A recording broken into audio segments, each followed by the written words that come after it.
So many people love and trust my dad, and that's why the DML News app is one of the top downloaded apps. I hear from people all the time how they rely on the DML News app for so many things, and it is truly unique. For starters, the DML News app provides a non-stop flow of news articles that we aggregate from the top outlets, and then our team of writers insert extra content in the form of tweets, videos, and commentary all in one place. Next, the app provides the free version of the Dennis Michael Lynch podcast every day. We send an app alert when a new podcast is posted. On tab 3, you can watch all of my dad's films for free, including all of his highly acclaimed immigration documentaries, and our new series called America the Beautiful. And then there is my favorite tab, the Deals tab. It offers all the specials being offered at DML CBD, plus other DML merchandise like hats, bumper stickers, and new items that my family adds to our growing list of DML products. Finally, there is tab 5, which gives you access to the Team DML membership site. Tab 5 also provides important links to DML social media and customer support. You can get the DML News app for free at the Google Play Store for Androids and the Apple App Store for iPhones and iPads. Be sure to keep your notifications on so that you never miss important alerts. The DML News app, get it for breaking news, merchandise, films, exclusive content, and Team DML. Today, on the Dennis Michael Lynch podcast, we discuss crime in America and how Florida is operating so much different than everywhere else, and how the crime rate in Florida is down, specifically in Indian River County. You're going to meet a great sheriff, Eric Flowers. So get ready, because it's all unfiltered. Dennis Michael Lynch gives you his word, and he will never let you down. He will always fight for America. The only one who really puts his money where his mouth is Dennis Michael Lynch. Hello, I'm Dennis Michael Lynch, and I thank you for joining me today. I'm going to bring in 2 seconds, sitting across from me, Eric Flowers. He is the sheriff of Indian River County in Florida. Florida, unlike the rest of the country, is doing really well when it comes to lowering crime. So when we look at all the videos we play on here all the time on this program, when you look at the things that we publish on the DML News app, you sit there and you scratch your head and say, how is somebody allowed to do that in America and get away with it? Whether it's beating somebody to a pulp, stealing their car, kidnapping them, whatever it is, we see the crimes unfolding and the criminals just get back out on the street. And it's just like, wait a second. How did we turn so upside down? So I decided that I was going to bring on Sheriff Eric Flowers, who I've known now for the last couple of years. And what actually triggered me calling him was that somebody tried to run a scam on me. And we're going to talk about that scam and other scams that are impacting people, everyday smart people. We're going to give you the details on it, so this way you can protect yourself and your loved ones from that happening. So I'm going to bring in the sheriff here in a second. But before I do that, let me just tell you, today is the last day for the buy one, get one free for DML CBD Power. I use it all the time. It is our signature product. It has changed lives in a way that is almost undescribable. I always talk about the top 4, but there are so many other things that this product has done for people. And we've had it now for 3 years, and it is simply amazing. The testimonials are off the charts. Number 1, you want to improve your ability to sleep? DML CBD Power can do it. You take a squirt before you go to bed. My God, you're going to wake up in the morning and you're going to say, DML, I love you. That's number 1. Number 2, you want to protect yourself from all those cooties out there. You want to boost the immune system, which is something that Anthony Fauci should have talked about, never did. DML CBD Power. You want to curb the anxiety, and believe me, there's a lot of reasons to be anxious these days. We're going to talk about some of them here with the good sheriff in a moment. This can help. If you want to diminish the pains, the aches and the pains, all that inflammation that's happening, well, this can help. DMLCBD.com/power, POWER. Today is the last day for the buy one, get one free. Also, for those people who are listening on Rumble, for those people who are loving the show here on Rumble, our numbers continue to go up. Please hit the follow button. Please hit the share button. Tell everybody about us. All right. And don't forget to download the DML News app. You can get it for free from the Google Play Store or the Apple App Store, depending on your device. And if you download that, not only will you get the best news feed in the world, but you will also be able to see my films for free And oh, by the way, you can listen to this podcast every single day on audio for free, no matter where it is you are in the world. That said, let me bring in my good pal and a fantastic sheriff, Sheriff Eric Flowers. And Sheriff, I'm going to start off by telling the story of how we met. All right, so I'm going to start off today with a story. It's going to be a quick one, but it's one that I always tell. So I moved from New York to Florida. I got a rental house. I'm waiting to move into our home. And I always drive every single time we go out. My wife never does. But on this particular night, we went to a restaurant where there were friends. I had too many cocktails. I said, Mary, you drive the car home. She drives the car home. And my wife, unlike me, she doesn't lock the doors. I always lock the car doors. All right, we leave them open. 4 o'clock in the morning comes, my phone starts ringing, it's going crazy, and all the banks are calling me and saying, have you been using your credit card at one of these 7-Eleven Safeways, whatever they're called? And I said, no, I haven't. And it occurs to me that Mary probably left the door open. I go out, and what do I see? All the car doors are all open. Somebody went in, stole my wallet, went, took my card. I call the police. So a deputy comes to the house. And I come out and I say to the deputy, thank God I wasn't out here with my gun. I would have shot that guy. And he says, hey, you're not in New York anymore. This is stand your ground. Mm-hmm. Okay, great.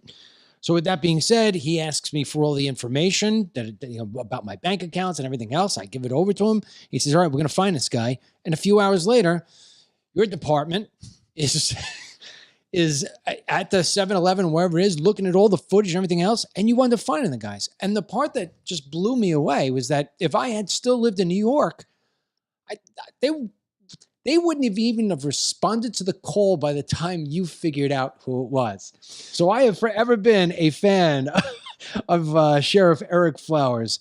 And so that's how we met. Mm-hmm. And since then, we've communicated a bunch of different times. And we're going to talk today in part about scams, mm-hmm. and that you're going to tell people how to protect themselves. But before we do that,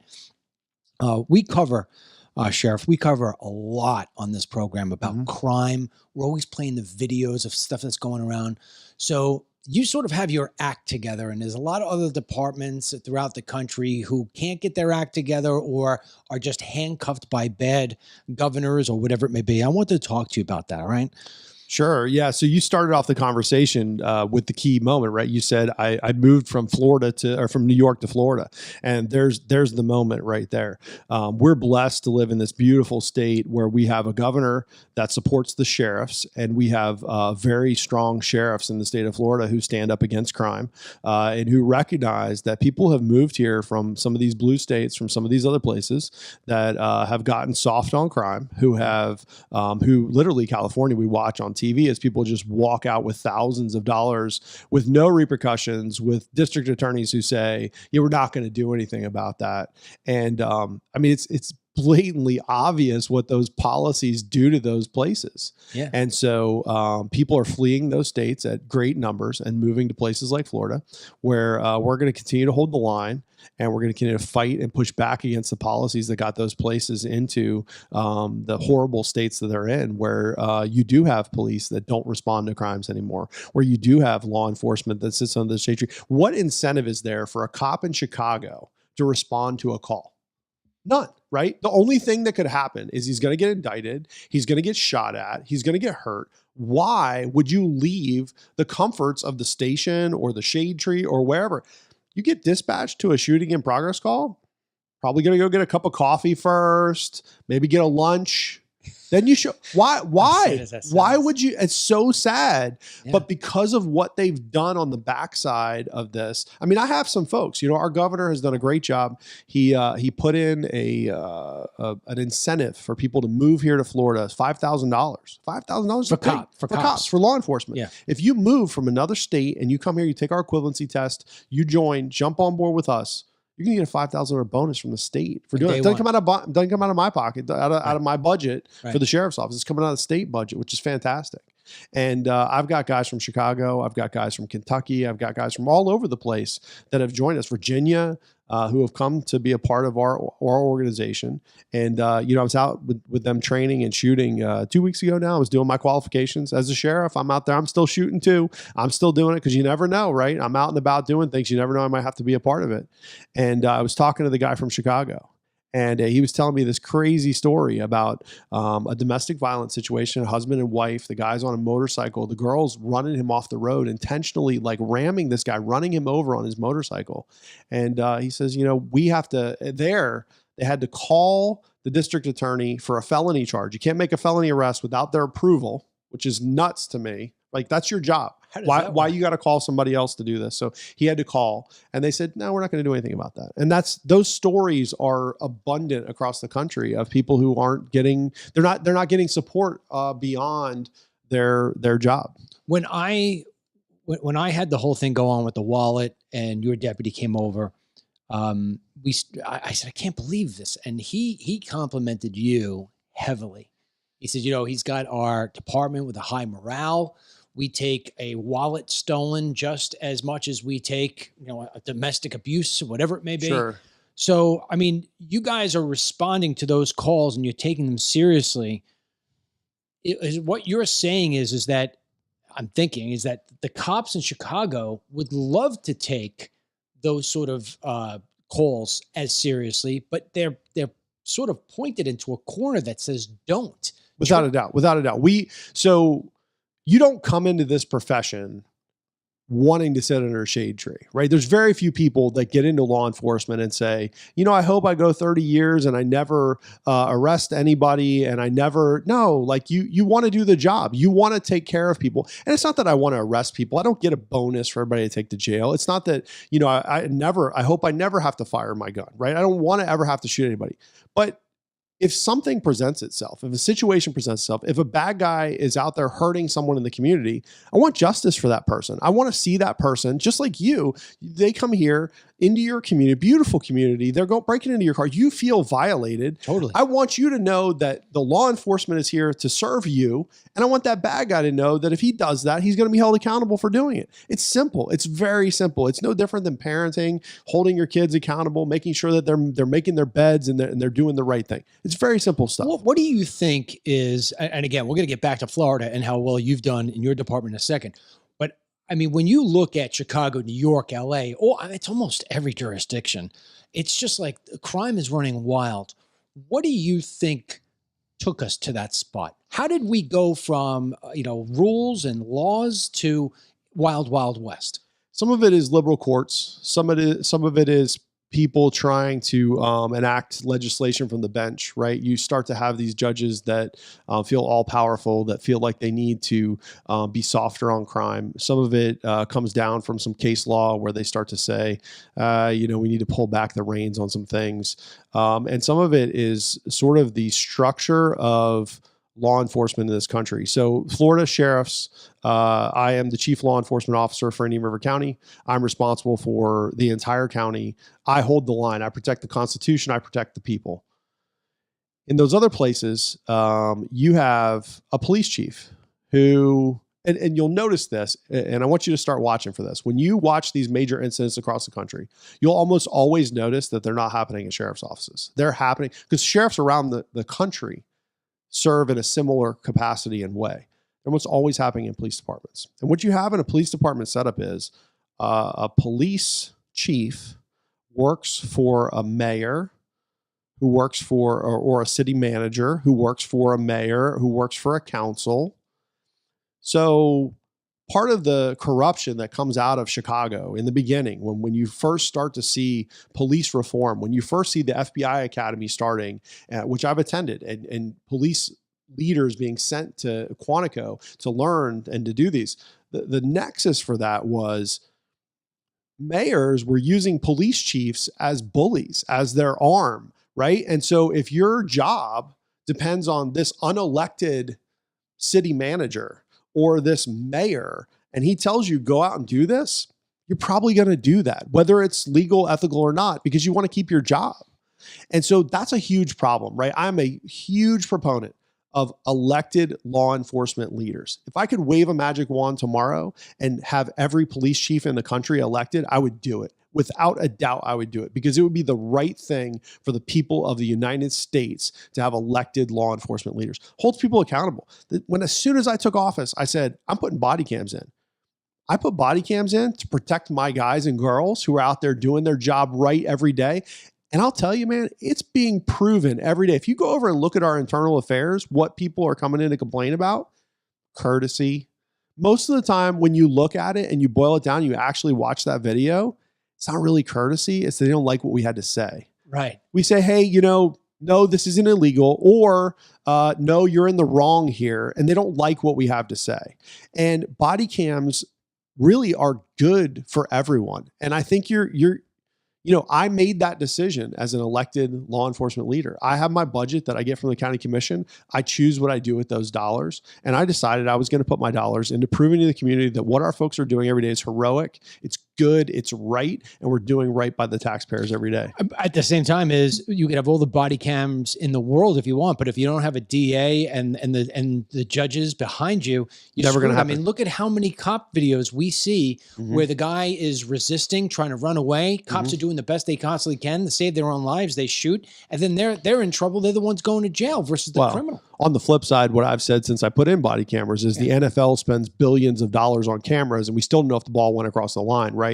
So it's not an end all be all. It's not that in any way whatsoever. And I recognize that. We've got dash cams, we've got body cams. It's two angles of a situation. You're never going to see everything on there. But you're absolutely right that they don't have the support of those folks above them. We're fortunate here for our area that we have Tom Backetall. He's our attorney.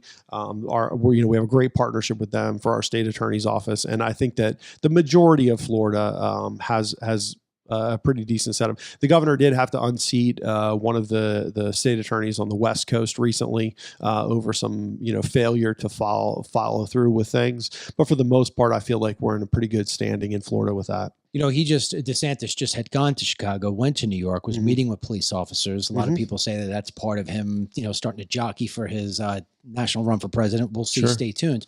But one of the things he did say was that the rest of the country, in terms of crime, all seeing an uptick. Yes. Florida not seeing an uptick. So your department, have you seen, since you've been in there, has it been steady? Have you brought down crime? What's it been like? So in my first year as sheriff in the unincorporated areas of Indian River County, we had a 25% decrease in crime. Decrease. And we were already at historic lows for the state anyway, but we're making strides. I installed a real-time crime center. I installed license plate readers, which have been fantastic. And we've really done it. We've leveraged technology in a way that no other agency is doing right now. Flagler County to our north, for example, Sheriff Staley put his real-time crime center in several years ago. We visited theirs as one we were looking at. And of course, every time you visit one, you want to build something better than what they did, right? You always want to make it better. And I feel like we're absolutely on track for our real-time crime center to surpass what any of the other sheriffs are doing, and our license plate reader system to surpass as well. They saw a 50% overall decrease in crime for Flagler County once they got their license plate readers and their real-time crime center operational. I suspect, so that's my first year as sheriff. When we get the data back from 2022, I suspect we're going to see another 25%. Every day I get a daily sheet from our real-time crime center, what the crimes look like, what's happening. Bad guys know. They know. Indian River County bad guys know not to play. The crime that we're seeing is bad guys coming from other areas, South Florida or Brevard County, coming down into our area. They think we're a sleepy town. They don't realize we have this technology. They get off of the wrong exit, and we're able to make a dent. A great example, 3 o'clock in the morning, stolen BMW, gets off at the Sebastian exit. The second it gets off, all my guys are notified. They're out there on patrol. It's 3 o'clock in the morning. It's not a whole lot going on. So now they're notified. Stolen BMW just entered. Not a whole lot of cars on the road in Indian River County at 3 o'clock in the morning. They're on top of it. They chase it. He crashes. There's 2 other guys. They've all got warrants. We take them into custody. What are they here to do? They're here to commit crime. They're here to do burglaries off the interstate. They're going to hit those houses. So how many crimes did we prevent? 10, 12, 15? Who knows? Right. Well, we did our job. How do those cameras actually work? What do you install them on exits off I-95? Is that how they work? So right now in Indian River County, we are on track. By the end of this month, March, we'll have over 100 fixed license plate readers in Indian River County. All major intersections. You can't get in or out of Indian River County without us knowing about it. And it's It's low level technology. I mean, you've got more technology in this podcast right here than we have in what they're doing. Really? The company that started out as making it for homeowners associations to be able to tell what cars are coming and going. Simple license plate reader technology. Every car that goes by, we get 7 to 12 photos of it. It looks at the picture. It's looking for a license plate. If it's there, it runs it and it lets us know. Is there a hit? Is there not? Runs it. I mean, it recognizes the state. It recognizes everything. So if I get my BMW stolen and my license plate is 1, 2, 3, 4, 5, 6, 7, right? I give that to you. You put it in that reader, and the technology is looking for Florida plate 1, 2, 3, 4, 5, 6, 7. Correct. The message goes off to you guys, and you could start to track based we'll on be that able to location. tell you. So we keep about 30 days worth of data. So we'll be able to say when it left the county, how it left the county, what, did it go northbound on 95? Did it go south on A1A? Where did it go? And what time did it leave too? And we won't get a picture of who was driving it or anything like that. We don't have that kind of technology, but we'll at least be able to say what direction it was going. And then we partner with all the other license plate reader systems around Florida, which we have the largest number of cameras per capita of any of the counties. And we're partnered with them. And so if there's a hit, so if that thing shows up in Miami trying to get onto a dock or something for sale for parts, which is not unusual, we're going to know when it arrives. And our folks in the South Florida Task Force will be right on top of that. So I guess if we were to say it in short, the criminals are starting to learn very quickly that if you're going to commit a crime in Indian River County, that the sheriff is not going to take lightly to it, and you're going to pay for that crime. So therefore, they're bringing the crime to other counties or to other states. Yeah. So would you attribute it to, I go back to what I said before about the whole thing with these other cities and what you said about, Chicago and stuff. Do you attribute it to the criminal? Because we got bad guys in Florida, just like they got everywhere else. Not That's like right. we got the nicest people in the world, right? It's all the same. So, but it's just that they know they're going to be held accountable, and the other states know that they're going to be able to get away with it. I mean, even in Florida, county to county, you see a difference. I had a guy that was in our jail over here. He was from Orlando, and he was driving on a suspended license, and he was in our county. We caught him, and he spent some time in our jail because he had a serious history of that. And he's like, in Orlando, this would be nothing. I wouldn't be sitting in jail. It's crazy. Like, I can't believe this is a thing over here. It's because we have prosecutors that are willing to follow through. We have judges that are willing to do something about it. And, there's parts of Florida that are just as blue as parts of the rest of the country. And so their bad guys are still, we have good relationships with those sheriffs. We have good relationship with police departments, but there's still bad guys that are running rampant. Great example. We had these 3 Hispanic guys from South Florida come up actually on the river here. They were doing, so they were stealing boat motors before. Now they're getting on boats and stealing electronics, the GPS, the Garmin, all this kind of stuff. This expensive stuff that is really in high demand, right? Yeah. So they go onto a guy's boat right here on the river, and they're stealing the Garmin stuff. Well, he's got an alarm on his setup out there, so he knows that there's motion. He goes out, confronts the guys. They try and run him over. Our guys get there, take the 3 guys into custody. Take them over to the jail. They're younger guys, like juvenile, like 15, 17, 18, something like that, here to commit crimes. We charge them with possession of burglary tools, the burglary, we've got photos of them on the boat. It's clear what they're doing, and for trying to run this guy over. So we charge him with all those things. So mom comes up from South Florida. She's going to bond him out, right? Mom's got a warrant when she comes to pick him up. She hits on the license plate readers as soon as she enters into the county, and now she's sitting in the jail with him. That's what we're doing. That's the difference, right? That is fantastic. So in South Florida, like that stuff's just not happening, right? Yeah. That people are running around with warrants. They're doing that stuff. Not here. Right. We're I call us a Goldilocks zone is what I call it. We're still a small enough town that I can go to Sonny's and I can see people that I went to high school with, right? Yeah. But I can also go there and see people that I've never seen before. Right. We're still in that zone. And I think the number is somewhere around 250,000 people in your population that it starts to get a little out of hand and a little out of control. Yeah. We're still, we're 165, with our snowbird friends here. We might get up to 180 this month. We'll see how it goes. Okay. But we're not quite there yet to where it's to that level of, guarantee you if we're making an arrest and it's somebody that's, for the most part, somebody's going to know somebody. Okay, well, I know their family member. I know this. And that makes a difference. And it also makes you be able to say, hey, these folks are from South Florida. These folks are from somewhere else. They're here to do something bad. And it's very helpful. If you're that patrol guy on the street and you kind of know family names and you know who's been around for a while, even like with our homeless population, a lot of those folks have been around for a while. They got mental health issues. They've been in and out. We've dealt with them before. When somebody shows up that you've never seen before and they're walking on one of our streets, hey, what's going on here? Why are you here in the middle of the night? Where's your car? How'd you get here? you didn't just appear out of nowhere. Whereas in Miami, like random zombies walking around is just Yeah. normal business, Totally. right? Yeah. So that's the difference. Are you it's gone down since you took over. Do you see any kind of problem with the fact that we are taking in so many people from so many different parts of the country? Are you seeing a future of where we could start to become, like a bigger metropolitan where the crime, no matter what you try to do, it's just going to start to go up? Or do you think it's the sort of things that you keep on doing which will keep that down? I do believe that we're doing the things that are going to help us stay in a good position. There's some things that are just going to be impossible to control. Traffic is one of those things. Yeah. I mean, when you go down to drive South Florida, it's bananas. It's crazy. It's crazy. Yeah.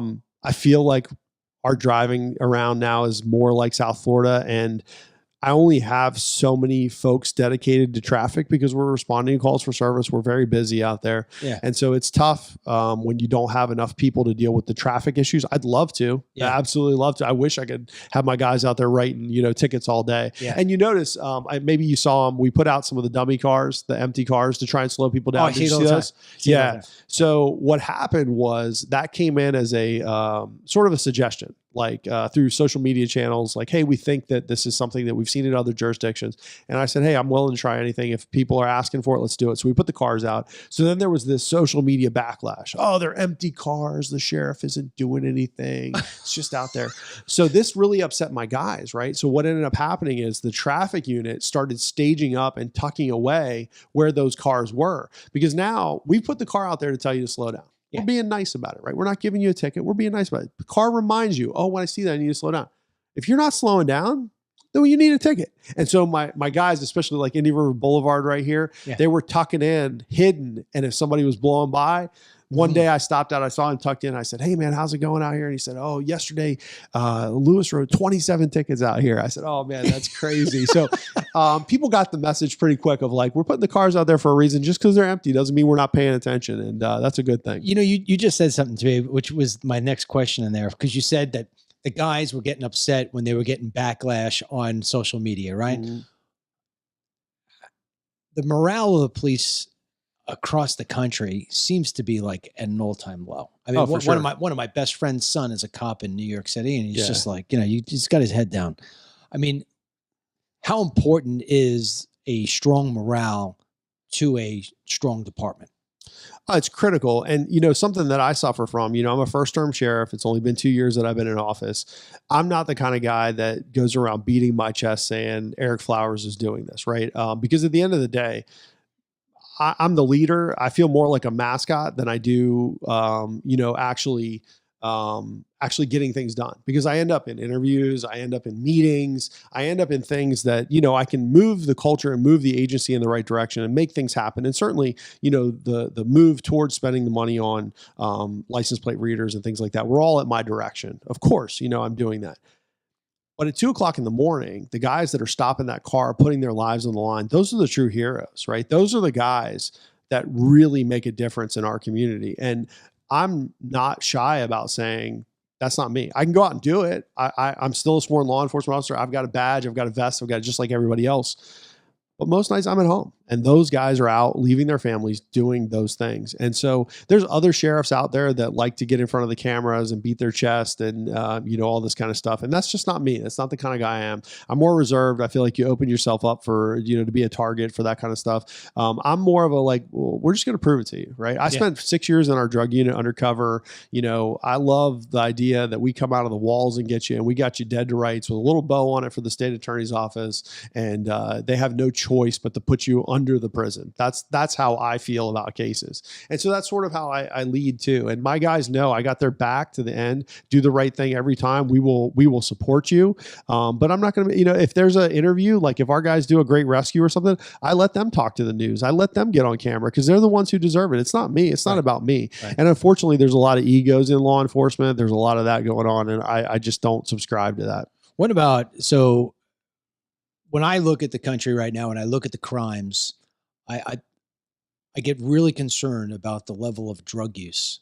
Oh yeah. Not only is that connected to crime, but I mean, my God, we have over 100,000 deaths. I don't understand why we're not doing something more to stop these cartels. But with that being, that's another podcast. Are you seeing an uptick with the drugs, and are you seeing an uptick with drugs in school? And does it scare you? And what do you think could be done about it? So let's talk about schools first. We had almost eradicated tobacco use in the schools. It wasn't cool to smoke anymore. It was disgusting. And these folks came out with these vapes now, and vapes are my biggest problem. If I could, in one day, catch every vape on campus, probably half of the school percentage in the high school will be suspended the next day because of how many there are. It's every kid that's out there, and they've just destroyed that. So I get asked about drugs in school. Are there drugs in school? Yeah, absolutely. You know, we took a loaded gun off of a girl, a gang member the other day out of Vero Beach High School. Like, you know, guns show up on campus. That stuff happens without a doubt, but that's not the norm. The norm every day is these kids vaping. They're in the back parking lot. They're in the bathrooms, and you know, getting a handle on that would send a big message. We're actually in talks about training a dog just to be able to detect the vapes. Now, what are they putting in the vapes? Is they putting THC? Are they putting stuff that's most dangerous? of it's just nicotine. You know, there are some kids who are really into marijuana and they're going to do that stuff, but for the most part, it's nicotine. We're just not seeing an influx of the THC ones. We're just not. Okay. It's those, you know, the $14 ones that you buy at the convenience store. Those are the ones that are making their way into the schools every day. But as far as the drug use goes, when I first took over, we were inundated with fentanyl deaths. Were you? Yeah, without a doubt. And so I actually added 2 detectives to our undercover drug unit. Their full-time assignment, I mean, they get assigned to other cases when we're working something big, but their full-time assignment is overdoses. So all they work is overdoses. And every time we have an overdose, and we're one of the few agencies in the country that has this, they work backwards. Where did these drugs come from? How did you get them? You know, if it's a overdose death, family members are almost always, here's their phones, here's their stuff, please get it. And we have made arrests within 48 hours many times on going backwards. We had a case up here where we had overdose death. Family members very upset about it. We start working it backwards. Next thing you know, we're in Palm Beach, arrested a guy at a Walgreens for selling us drugs because we're going to buy from him, right? We're going to put him behind bars and show that the fentanyl that we're buying is the same fentanyl that killed this person. Additionally, we're working with the legislature. There's a proposal again this year. It keeps coming up, and we're hoping that we'll get it through this year, this session.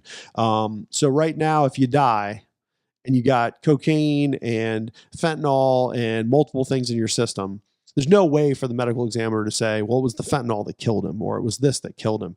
We're looking for proximate cause. We just want them to change the language that says, if the person had this in their system and they died, it's a proximate cause, and we can charge that person who sold it to them with that death, right? If you're a healthy person at 40-something years old and you die of an overdose and you've got fentanyl in your system, in my opinion, that's proximate cause. The fentanyl was an item that helped cause your death, and we should be able to charge that person that sold it to you. I like it. So, yeah. I mean, in terms of the kids, though, if you stick on that for 1 second, sure. In terms of the kids, I mean, what should, maybe I'm asking you something that you're not trained in, but what should parents be looking for? Because I mean, I know what you're talking about with the vapes. Yeah. I see them everywhere. Warn my kids about them, but you know, their friends and everybody else, they're always with them. And then, I mean, it's horrible. It's worse than cigarettes. But the part that I'm very concerned about is a lot of these kids, sometimes they think they're smoking weed. God forbid they think they're doing coke or taking a Xanax or something, and that fentanyl is wrapped in there. Is there anything new that's out there that we can tell parents to, hey, kind of look for this?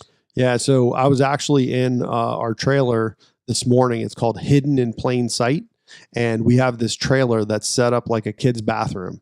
And we go out and buy all the things that kids can buy, Amazon, Walmart, to hide all this stuff. And so one of the items was a water bottle. It looks like a Mountain Dew bottle, and it unscrews, and in the middle of it is a spot where they can store drugs, they can store all kinds of stuff, and it looks just like a legit Mountain Dew bottle. Okay. And that's something you can buy right there on Amazon. You can get anywhere. So this trailer is loaded with this stuff. We take it around to the community. We let parents tour it, and we say, you go in and you find all the hidden items. And they usually come out, they've got 2 or 3, right? We go, yeah, there's like 27 things that are hidden in there. And then we take them back and we show them, this is what you missed. This is where your kid's hiding stuff. This is what's happening. And so we show them, exactly what they're missing. On the other side of it is the education piece to kids, right? You think, oh, marijuana is no big deal. the marijuana that's hitting the streets today is not the marijuana of the 70s. It's not controlled. It's not regulated. It's grown in new ways. I mean, I sat one time, we did a bust on a guy in town here, and he was a botanist. Like, never been to college, never done anything. But this guy had his male and female plants separated. He knew how to make the strongest, most potent THC it could possibly be. And that stuff is not your parents' weed. That is not what kids were smoking before. The problem is, like you said, some of these bad guys want to get these kids hooked on the fentanyl. And so they're mixing it in with stuff. They're mixing it in with the weed. They're mixing it in with cocaine. They're mixing it in with everything. And they're cutting it. And people don't know it's there. And they're getting addicted to this fentanyl. It's killing people. It's terrible. It's so bad. It is so bad. And if we don't curb that soon, if we don't do something soon, it's China. That's China. I know it's China. And they're manufacturing it in Mexico now too. But at the end of the day, it all started with China. Just like this virus that we're dealing with, it all started over there, and now we're dealing with the fallout of that. They knew, of course, they could create an opioid that people would be so powerfully addicted to that would make a difference. And this is all political warfare, without a doubt. It's so much bigger. Watered down the population, right? And it makes it so much easier to take over. I mean, without a doubt. Oh, it's horrible. Now, with that said, second time I've called you on a hey, something's going on. So I have my car. I'm at the car wash, and I just dropped off our other car because it needs repair. So in comes a number that I can't recognize. I'm thinking to myself, this is Chevy calling us about the truck. And I pick up the phone and it says, hey, hello, am I speaking to Dennis Lynch? Yes, I am. Yes, you are. Or I want to let you know you're on a recorded line right now. You're speaking to Sergeant Howard Rich. Howard Rich. Yep. You're speaking to Sergeant Howard Rich. I said, okay. He says, listen, there is a bench warrant out for you. You didn't show up to federal court for jury duty on March 9. Now, I happened to have I had at the time, the next week, this week, I was supposed to be a jury duty, but I couldn't do it this week. So I had sent a letter in. And I'm like, March 9th, I thought it was March 13th. Yeah. So this person who's calling me just by happen chance winds up saying March 9th. And I'm thinking he's making a mistake for March 13th. But I'm saying, wait, that wasn't federal, that was state. I'm going back and forth. So the guy, he says, hey, rip out a piece of paper. I'm going to tell you what you do. We're going to try to get you out of this, whatever it may be. And I said, you're in Indian River County? So she said, yeah. I said, oh, I said, I'm pals with Sheriff Flowers. I said, he's a great guy. And when I said that, my wife was there. He's like, yeah, something. And he responded. And then once that happened, everything in his tone of voice changed a little bit. And then before you knew it, it was like I couldn't hear him anymore. I said, hey, man, I can't hear you. I'm going to call you back. I'm at a car wash. Yeah. When I called him back, I wound up getting the voicemail for another person who said he was Sergeant Newman, Rob Newman, who also retired. Yep. So then I'm like, what's going on here? And then it occurred to me. I said, let me call the sheriff. And I reach out to you, and you tell me it's a scam. Total scam. So explain the scam. Oh man, I got to tell you, this is happening every single day. Folks go online, they find names of actual people who work for the sheriff's office or worked for the sheriff's office. A lot of times they'll actually try and find retired people because there's no way for you to get a hold of them. And they're people that maybe somebody doesn't know they're retired. For example, Rob Newman really works for us. Rob retired back in January. What a great name for them to use, because there's certainly some people of 550 employees that I have that haven't realized that Rob Newman's retired. So if you called and said, is Rob Newman an employee? Well, yeah, he is. As a matter of fact, Howard Rich was a sergeant in the jail. He came back as a civilian employee. He works in our IT section now. So if somebody did call up and say, do you have a Sergeant Howard Rich? Yeah, we had a Sergeant Howard. It's all very real. So they're just playing on emotions. They're playing on people's vulnerabilities, and they will call. And it's funny, I mentioned in my staff this morning, I have a staff meeting on Monday mornings. I said, hey, I'm going to do your podcast. And the reason is because they got a call from Sergeant Howard Rich. And a little bit later, my customer service said, we let the front desk know. We let our social media people know, because that one's really going around right now. There's been several reports. So you weren't the only one who got that call that day about that. There's been several people who have had that. And you told me, I didn't look, in fact, I even said to the make pretend sergeant, I said, I've never been in trouble in my life. Yeah. I said, so I'm not really sure how this works next. Yeah. So it wasn't that I didn't know that the sheriff's department would never call about a not showing up for jury Yeah. duty. You know, who knows? Sure. You know, so I mean, I didn't get to the point of where he was going to ask me for money. He was We never going got to. that far, but that was ultimately what he was going to do: Sure. scare me into thinking that if I pay $2,500, it will be gone. Yeah, we had a firefighter, a female firefighter. Her grandmother, grandfather are friends of mine, and the grandmother contacted me and said, "Hey," and she's in her 20s, smart girl working for the fire department. And the grandmother was so concerned. She says, you know, we got a message from her. She's on with somebody from the sheriff's office. You know, she has to pay this $2,500. And I know it's a scam, but I can't get a hold of her. She's not answering. They've really, you know, so I sent a deputy to where she was supposed to be. And unfortunately, she had already gone to the machine. It was a Bitcoin machine, like an ATM. You know, you've seen these where you can put your money in and it converts it to Bitcoin and sends it. And she had already sent the $2,500 to these scammers through Bitcoin, and we'll never get that back. It's gone at that point. And so unfortunately she learned a $2,500 lesson, you know, that we'll never call you. And so that's the main thing for people to realize. If you miss jury duty, if you know that we're always going to come to your house, we're going to send you letters, certified mail. That's how we operate. We don't call you up and say, hey, if you don't get us Bitcoin or you don't give us a green dot gift card or whatever and the same thing for Florida Power and Light.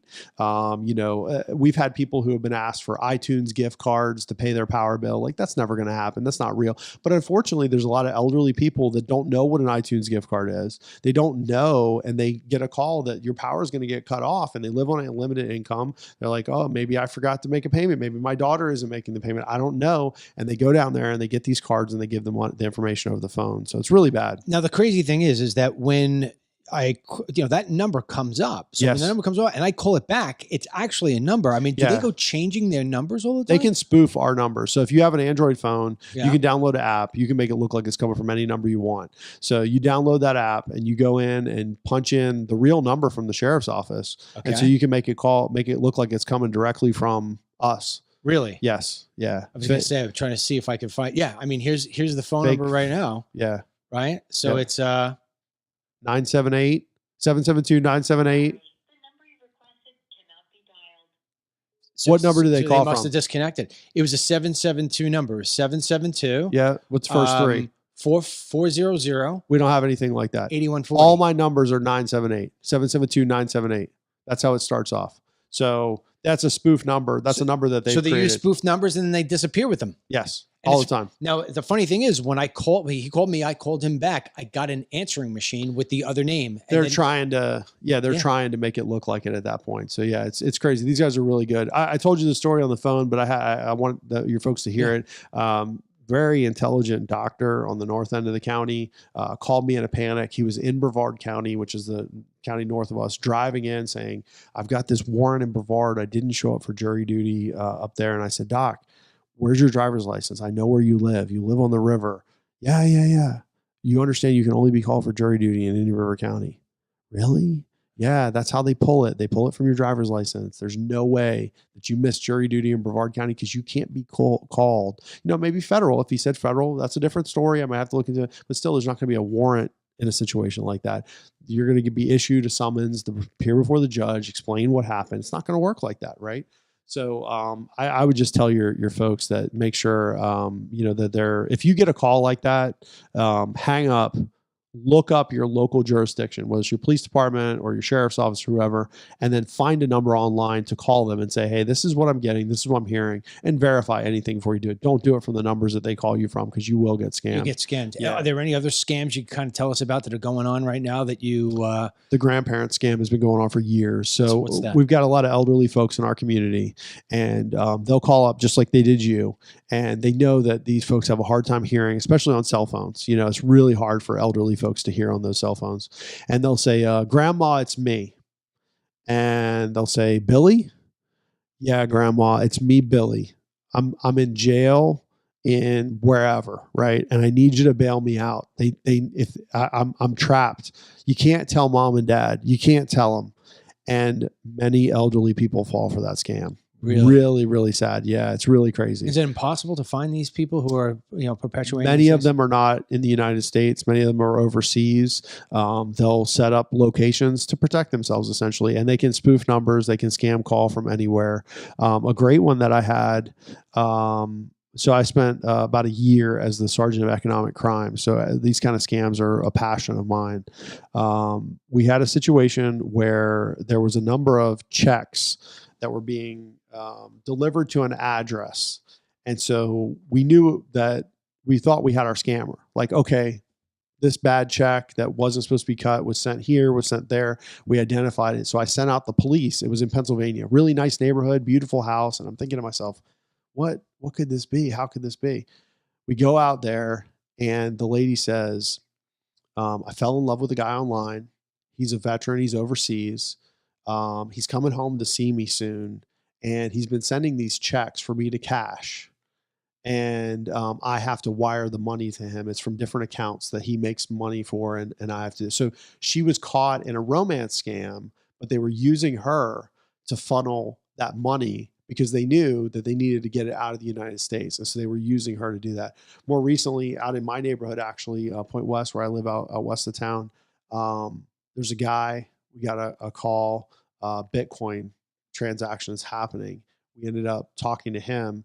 He was receiving packages of money, turning it into Bitcoin and sending it to these people. And he was getting a cut of that for doing that. And he said, I thought it felt like a scam. I didn't really know. And he was like a third party that he had found a job on Craigslist or something. And it was like, hey, you're going to receive packages. This is what you're going to do. And he's in the middle of this thing, this scam where he's not a victim, but he's participating in it. Didn't really know what it was about and what was actually happening, that people were losing money over his actions. So we're seeing this stuff all the time. All the time. Yeah. So, I mean, I guess at the end of the day, I mean, look, everybody tries to be as intelligent as you can. I think I'm a pretty smart guy. But that guy that I was on the phone with, he had lined up everything. He had my address. Mm-hmm. He knew my name. Yeah. And I was like, oh my God, and he was like friendly about it too, in the sense he says, you probably didn't receive it, right? Like he was almost giving me leading answers, almost the way I was like, oh, this guy's going to help me say the right thing. So convincing. And he started off just want to let you know you're on a recorded line. Mm-hmm. So right away, all the right trigger parts, and he's saying it. So, I mean, I can see where somebody would get taken advantage of big time. I want to change because we're running out of time here. I want to change something over here to two different things with guns. So one of the things that's being discussed is that Florida may go to constitutional carry. Yes. Yeah. What do you think the odds are of that happening? 100%. 100%. Yeah. It would happen in this session? Absolutely. It's going to happen in this session. Next couple of weeks? How long do you think it takes? Well, there's some political theater going on right now with open carry that's happening. There's that discussion. So the Florida Sheriff's Association is a strong group. We support our governor. He supported us. And this is one of his agenda items, is to get permitless carry, constitutional carry passed. But it still has to be concealed. Still has to be concealed. And we had that conversation about open carry. And obviously there are some of us that feel strongly about it. There's some who are against it. And the needs of the state sort of weigh into that, right? If you live in Orlando where you've got international tourists all the time, maybe that's not the best look for the state. Maybe that isn't the right answer, or Miami or something. But here in rural Florida where we live, man, I got to tell you, if they passed open carry, it wouldn't hurt my feelings at all. Some of our farmers and ranchers and the good people of Indian River County, if they chose to wear a gun while they were out, maybe it would prevent some more of the crimes and some of those bad guys who would think twice about jumping off at our exit. Yeah. So I think the needs of the state are something that the governor's trying to balance. And I commend him for trying to do that. I had never thought about permitless carry until they mentioned it. And they said, this is where the governor's going. I said, well, it's really quite brilliant. So permits will still be available. You can still go to Carol Jean's office, our tax collector. You can still apply for your concealed permit. And we encourage people to do that, right? The reason we want you to do that is you're going to be able to walk into a gun store and buy a gun without a waiting period. You're going to have reciprocity in other states. You can carry concealed in other states. There's 20-something states that honor our permit. Fantastic. Love that we're still going to keep that. But if you're here in Florida and you don't want to go through that, I don't think you should have to ask the government for permission to carry your firearm concealed and protect yourself. I think it's great. Well, you don't have to do it in your house. You don't have to do it in your car. why do we decide that if you're walking around, you have to have this license to do it? I think that it's brilliant. I'm so glad the governor's decided to move forward with the legislation as it is. I think it does open the door in the future to have more discussions about open carry. Right. But I think in the movement towards furthering our freedom, this is the right step for this state. So am I hearing you say open carry, maybe not, but constitutional concealed carry? Absolutely. You think that's absolutely going to pass? Yes, I absolutely think constitutional concealed carry is going to pass this session. I think the governor, that will probably be the first bill that he signs out of this session. And I don't think that we're going to see open carry. Okay. I don't think it's going to happen this session. So with that said, I mean, I know that I struggle with this all the time. And same thing with my daughter. You know, we both have our handguns. Yeah. So just to make sure we have this right, because I've heard this different stories. So if you don't have, as of right now, a permit, right? Is it right that you have to have certain, there has to be like 3 actions or 2 actions that you'd have to take before you'd be able to use a gun? So in other words, if I have my gun in my holster, in my dash, or in my, middle compartment, that I'm okay if I don't have a permit? Yeah. So there isn't a hard and fast rule.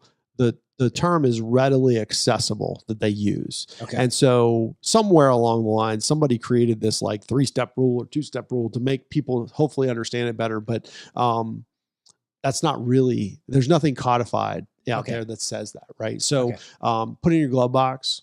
Great. It's not readily accessible. It's in your glove box. Jam it between the seats. No, that's readily accessible, right? So that's not good. Inside of the center console, not readily accessible, right? You can't just, you have to in my opinion, that's not readily accessible, right? Maybe in others it is. Okay. And so, there's definitely some discretion in that.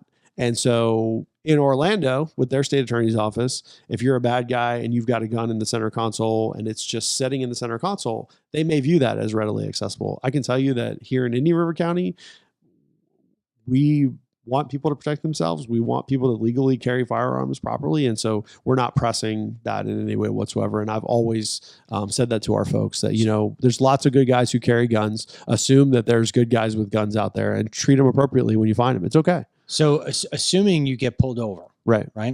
And the police officer, deputy comes up to you, should the first thing you say is, I have a gun in the car? I always do. I always. So before he even gets up to me, my hands are out the window. I'm giving him the sign that I'm not trying to hurt you here, buddy. We're on the same team. And I keep my hands where he can see them until he tells me to put them somewhere else. And I say, hey, just want to let you know, law enforcement officer, I've got a gun in the car. I've got my wallet here. You can search. You can do whatever you want. I'm just letting you know. It's good. It's just good policy. It's good practice. It's friendly. It's a good way to start the conversation. Because the thing that gets me always thinking is that, you have the one thing to say that the rest of us don't, and that is, hey, I'm in the law. Right. I'm the sheriff.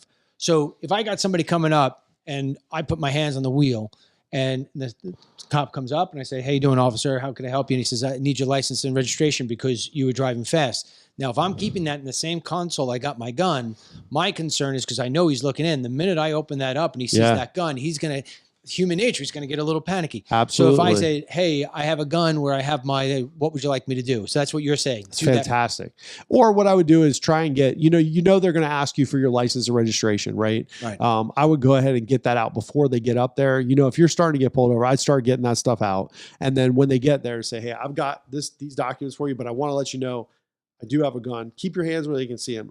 I do have a gun in the center console. I do have a gun in the glove box. I want you to be aware of that, however you'd like to address it. And most of them are very cool. Once you hear that, okay, cool. And they might say, do you have a concealed weapons permit? No, I don't. I'm just transporting my weapon. I keep it for safety, whatever it is.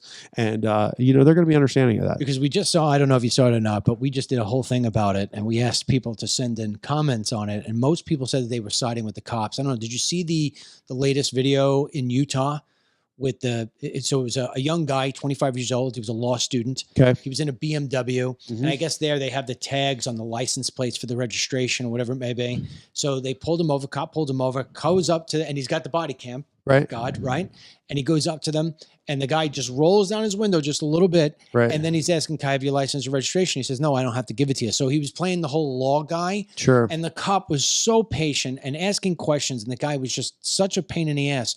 Finally, he hands him his passport, and then he says something about the passport isn't real or whatever.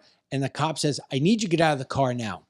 Okay. Yep. And then as he does it, he won't get out. So he opens up the door, and the cop sees that he went to go like this, and there's a gun there. And they wound up shooting the guy, Yeah. and he's dead. Yeah. And, but he had the gun, and the gun fell to the floor. So obviously he was pulling his gun. Now, who knows why, if he was going to shoot somebody, whatever, but Yeah. the cops have no choice. You guys have to protect your own lives. Without So a most doubt. people were like, no, the cops did the right thing. But I can imagine if that's in a state like New York or Chicago, you got to think twice about saving your own life. I mean, that's brutal. Yeah, you're going to get prosecuted in those states. Absolutely. It's crazy. And they're not doing it to bad guys. They're prosecuting cops, but not bad guys. It's unbelievable. It is. Yeah. I'll leave you with one that I don't know if you've done the research on yet, but it's fascinating since we talked about Chicago today. It's an amazing case. There's plenty of things you can see on online. There's a guy who killed a woman in Chicago. There was DNA evidence that was left behind, like under her fingernails, that proved like this is the guy who killed her. The DA in Chicago refused to prosecute. He moves out to California. He actually killed Ashton Kutcher's ex-girlfriend. Have you seen that case before? No. He kills Ashton Kutcher's ex-girlfriend. He's finally actually prosecuted in California. And the family in Chicago says, this guy should have never been on the streets. He should have been prosecuted here. Yeah. The district attorney refused, and they eventually like unseated whoever it was, the district attorney at the time. But it's an older case, but it's one of those ones that just shows the history of how long this stuff has been going on. And if you're in California and you're shocked by some of the stuff that's happening, you shouldn't be, because you should have seen it coming. It's a long time coming, and Florida's going in a different direction. So I'm proud to be here and proud to be part of what we're doing and where we're going to be. Dude, I love you being my sheriff. I don't want you going anywhere. You better be running for re-election when the time comes. I'm ready. Up. We'll be announcing soon. Are you? So you going to do it?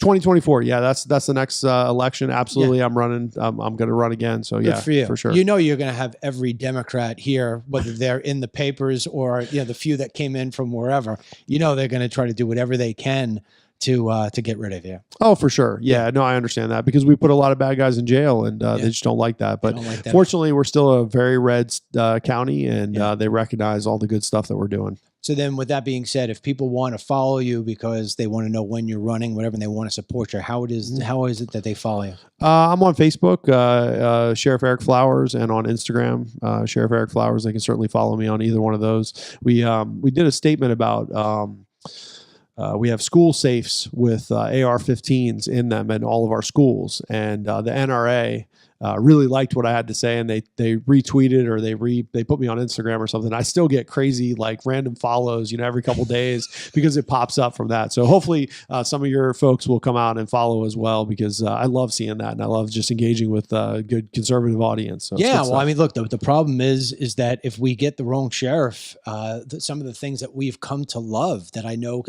I will never forget the wallet story. It's so simple, but it was so indicative of, wow, man, did I do the right thing by moving here? And do I like this guy? So, and you always respond every time I reach out. So we're going to do everything we can to get you reelected. I can tell you that right now. And Thanks. You know that there's going to be a lot of pricks in blue who will try to do everything they can. So we're just going to have to be able to push back. And I'll ask my people to support you. We get that all the time. If somebody's running from another, I get people from out of state saying, I still want to help. I still want to help. Yeah. So yeah, the fake news is out there, and they do what they do. So I don't worry about it. I recognize, I see the other good politicians and how much they get attacked on stuff. And so, I don't stress about it. I put it in God's hands. I know that we're doing the right thing every day. We've got the right people on our team, and it is what it is. I know we're doing good. You could look at I think the way that the press is handled by DeSantis is the blueprint for what it is you do. He's got his detractors, even on his own side. We know they try to say things about him. He blows them off. He makes them irrelevant. That's right. And then when it comes to the press, he takes no BS. He hits him in the nose, and then he walks on. He says, I'm still going to do what I'm going to do. Yeah. They can't take him down. Yeah. Yeah. I ignore them. I don't even pay attention to the nonsense. It's not worth it. It's Good not man. worth it. Good man. I think a lot of people who may even read some BS that goes out there, it's the same thing. I know what I do. I know when I get any of this stuff and I'm like, oh, here you go. It's another liberal banging on another conservative. You know, That's just it. turn the page and that's that. That's it. The first time that Trump said fake news, I was like, I was still younger and I was like, I don't know about this fake news thing. Then I became a victim of fake news and I was like, oh, I totally get this. I totally understand. So it just takes some time and you understand it. So Oh, it's- I get it. I get it now. Hey, you want to have fun? Go run your own name on that Chat GPT thing. Really? Oh, I do that. I run my own name on it. Whatever. Yeah. Oh, I've ran for office and lost, which I never did. I've written books I haven't written. I've been on TV shows I've never been on. Yeah, no, it's fun. Do that. Do that. Okay. Instead of Googling yourself, put yourself into Chat GPT, whatever the hell it's called, and watch how it comes back. I'll take a look at that. Yeah. That's cool. Awesome. All right, Sheriff Eric Flowers, make sure you look for him on social media. In fact, we'll even post a link. Support this guy because there's going to be Democrats who are going to look to take him down. And for those of you who do live in Indian River County and follow me, please, this is a good man. I can tell you that every time I reach out to him, I always get a phone call or text message back. I can't say that for I can't say that for some of my family members. All right, you. Sheriff Eric Flowers. Yes, Thanks sir. a lot, Thank bud. you. Thank All you. right. All right, that's it for me. Thank you so much, Sheriff Flowers, for coming in today. Also, don't forget dmlcbd.com/power. That's where you go if you want to get yourself a CBD product like no other. Buy one, get one free at dmlcbd.com/power. Help yourself improve your sleep, diminish the pains, curb the anxiety, boost the immune system in a way that you didn't know was possible. All at dmlcbd.com/power. Today's the last day for the buy one, get one free. Don't forget to download the DML News app. And for those people there on Rumble, please hit the follow button. We appreciate it in a big way. Until the next time, tomorrow I will be interviewing Jeremy Adams. Was supposed to interview him today, but we switched all the schedules around. So tomorrow, Jeremy Adams, to talk about the next generation and why it's really looking dismal for the United States based on how these children are being raised, educated, etc. So that's tomorrow. Until the next time, may God bless you, your family, our troops, our first responders, these United States, and the great sheriff. Until tomorrow, God bless. Talk to you soon.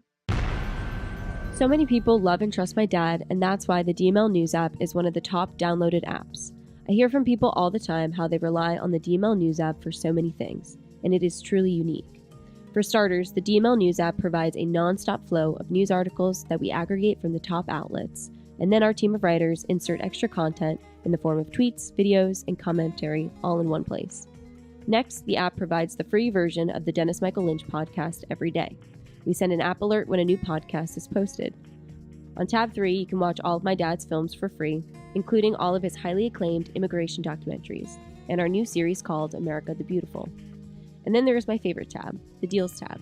It offers all the specials being offered at DML CBD, plus other DML merchandise like hats, bumper stickers, and new items that my family adds to our growing list of DML products. Finally, there is tab 5, which gives you access to the Team DML membership site.